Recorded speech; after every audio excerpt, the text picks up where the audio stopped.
বন্ধুরা, এই যে বন্ধুরা দেখো, আজকে আমরা মা বেটা বসে গেছি। আজকে মাছের ডিমের আমি রান্না করবো। আমার রান্না করে তো তোমরা সব ধরনের ভিডিও দেখেছো, মাছের দেখেছো, মাংস দেখেছো, সবজি সব ধরনের। মাছের ডিমের রেসিপি কোনোদিন আমি আমার রান্নাঘরে করিনি। আজকে আমি ফার্স্ট এই যে রান্না করবো মাছের ডিম। তো এই যে দেখো আমি নিয়ে চলে এসেছি, দেখছো না কতটা আছে মাছের ডিম। তো ইয়াকে আমি ধুয়ে নিয়েছিলাম মাছের ডিমটাকে, কড়াই বসকে আনছি। এখন এখানে আমি তেল দিয়ে দেবো, পরিমাণ মতন আমি তেল দিয়ে দিচ্ছি।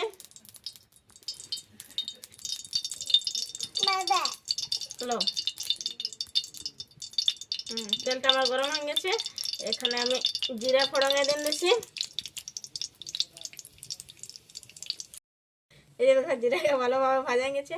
তো এখানে আমি পেঁয়াজ কুচি করে রেখেছিলি, আদা আছে একদম ছোট ছোট ভাবে আমি কুচি করে নিচ্ছি, আর রসুন দু চারটা রসুনকে আমি কুচি করে নিচ্ছি। হ্যাঁ, এই দিয়ে নাড়াচাড়া করে ভাজে নেবো আমি।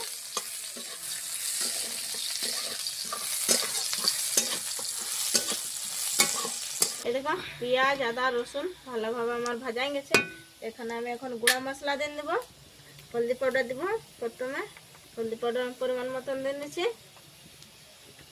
জিরা পাউডার পরিমাণ মতন, ধনিয়া পাউডার পরিমাণ মতন, আর এখন মিক্স মশলা দিচ্ছি পরিমাণ মতন, আর অল্প জল দিয়ে আমি নাড়াচাড়া করে ভাজে নেব। মশলাটাকে ভালোভাবে আমি এখন ভাজে নেব।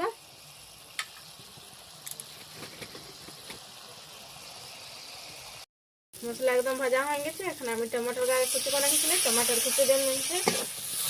মশলা করতে ভালোভাবে আমি ভাজে নিব। এখানে আমি নুন দিয়ে দেবো পরিমাণ মতন, মিক্সটারও আমি দিয়ে দিলে এখানে অল্প আমি জল দিয়ে নিচ্ছি। এখন মশলা কষা আমার একদম কমপ্লিট হয়ে গেছে, টমেটোটা একদম গলে গেছে। তো এখানে ম্যাশটাকে আমি ভালোভাবে ধুয়ে রেখেছিলাম, ম্যাশটাকে আমি এখানে দিয়ে দেবো।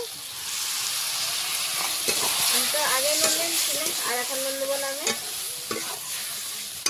নাড়াচাড়া করে ভালোভাবে আমি ভাজে দেবো। মাছ ভাজা আমার একদম কমপ্লিট হয়ে গেছে। দেখছো না কতটা মাছ কতটা বার হলো দেখো। তো এখানে আমি এখন ধনিয়া পাতা দিয়ে দেবো।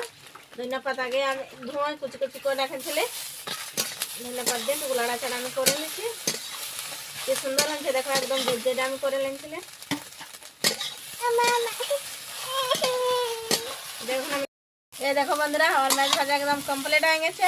আর ভিডিওটি যদি ভালো লাগলো বন্ধুরা, তো লাইক কমেন্ট শেয়ার আর সাবস্ক্রাইব করতে ভুলবেন না।